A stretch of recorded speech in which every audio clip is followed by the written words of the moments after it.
আকাশবাণী কলকাতা। সমীক্ষা শিরোনাম বহুমুখী শরদিন্দু। লিখেছেন সুব্রত বসু। প্রেতচর্চার কারবারিদের প্ল্যানচেটে আহ্বান করা, আত্মার সহাস্য মন্তব্য শোনার অভিজ্ঞতা কারো কখনো হয়েছে কি? ঘটনাটি নাকি ঘটেছিল বাংলা সাহিত্যের বিভিন্ন বিষয়ে অনায়াস বিচরণকারী শরদিন্দু বন্দ্যোপাধ্যায়ের ক্ষেত্রে। জ্যোতিষ ও পারলৌকিক চর্চায় তার অগাধ বিশ্বাস ছিল। শোনা যায় তার মৃত্যুর পর কয়েকজন গুণমুগ্ধ তাকে প্ল্যানচেটে আহ্বান করেছিলেন। জানিয়েছিলেন শরদিন্দু অমনিবাস প্রতি সপ্তাহে সর্বাধিক বিক্রিত বইয়ের তালিকায় একেবারে প্রথম স্থানেই থাকে। একথা শোনার পর শরদিন্দুর আত্মা নাকি হেসে উত্তর দিয়েছিলেন, তাতে এখন আর কি লাভ বলো। জন্ম তৎকালীন উত্তরপ্রদেশের জৌনপুরে 1899-এর 30শে মার্চ। ম্যাট্রিকুলেশন করেন বিহারের মুঙ্গের থেকে। মাত্র 15 বছর বয়সে লিখেছিলেন ছোট গল্প প্রেতপুরী, যার বরদা চরিত্রটি অবিস্মরণীয়। বিহারে ভূমিকম্পের পর ওকালতির পসার একেবারেই কমে গেল। রচিত বইগুলির কোনো চাহিদা নেই। সংসার চালানো দুরূহ হয়ে পড়ল। একরকম বাধ্য হয়েই হিমাংশু রায়ের আমন্ত্রণে শরদিন্দু বন্দ্যোপাধ্যায় বম্বে চলে যান সিনেমার চিত্রনাট্য লেখার কাজ নিয়ে। কলকাতায় কলেজে পড়াকালীন ভালো ভালো ইংরেজি ছবি দেখেছিলেন। তখন থেকেই মনের মধ্যে সুপ্ত বাসনা ছিল, যদি কখনো সুযোগ পান সেই সব চিত্র ভাবনার প্রতিফলন ঘটাবেন। কিন্তু বম্বে যাওয়ার পর অচিরেই আশাভঙ্গ হল। বম্বে টকিজে কাজ শুরু করার কিছুদিনের মধ্যেই শরদিন্দু বুঝলেন চলচ্চিত্র ব্যবসায়ীরা শিল্প চান না, বাণিজ্য চান। সুতরাং তাদের কথা মতো চিত্রনাট্য লেখা মানে অপরের খিদমত খাটা ছাড়া আর কিছুই নয়। এই আক্ষেপ তার আজীবন থেকে গিয়েছিল। পরে চলচ্চিত্র অভিজ্ঞতার উপর ভিত্তি করে লিখেছিলেন উপন্যাস ছায়াপথিক। কলকাতা সাহিত্যিক সংঘ থেকে বঞ্চিত হয়ে ইচ্ছার বিরুদ্ধে নিরস চিত্রনাট্য লেখার যে হতাশা, তা থেকে মুক্তি পেতেই নতুন করে কলম ধরেছিলেন শরদিন্দু। ফলে বাংলা সাহিত্যের একটি বিশেষ ধারা সমৃদ্ধ হয়েছিল পাঁচটি ঐতিহাসিক উপন্যাসে।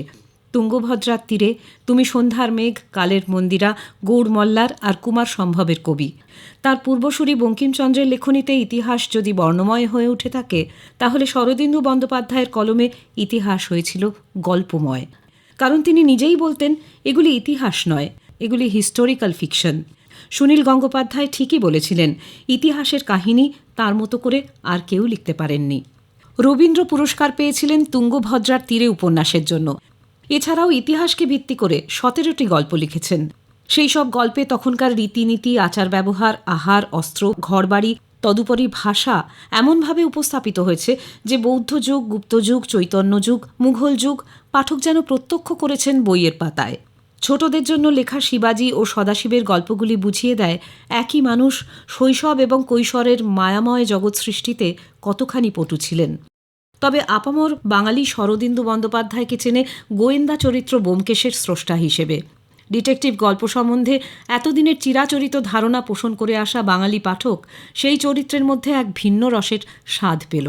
কারণ শরদিন্দু ব্যোমকেশকে তাঁর কাহিনীতে তথাকথিত গোয়েন্দা হিসেবে প্রতিষ্ঠা করতে চাননি। ব্যোমকেশের মুখ দিয়ে তিনি বারবারই বলিয়েছেন তার কাজ গোয়েন্দাগিরি নয়, সত্য অন্বেষণের।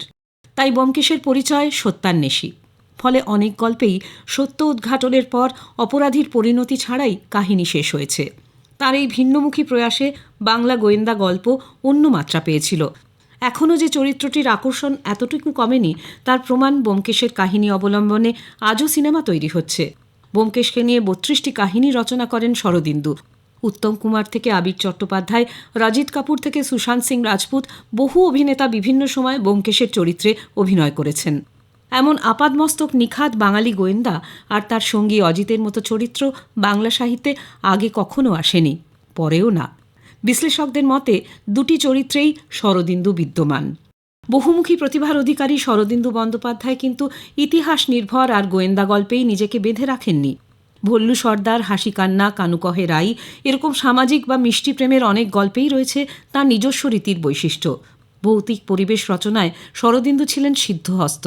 তার সাহিত্যকর্মের এক বিস্তৃত অংশ জুড়ে আছে অলৌকিক গল্প।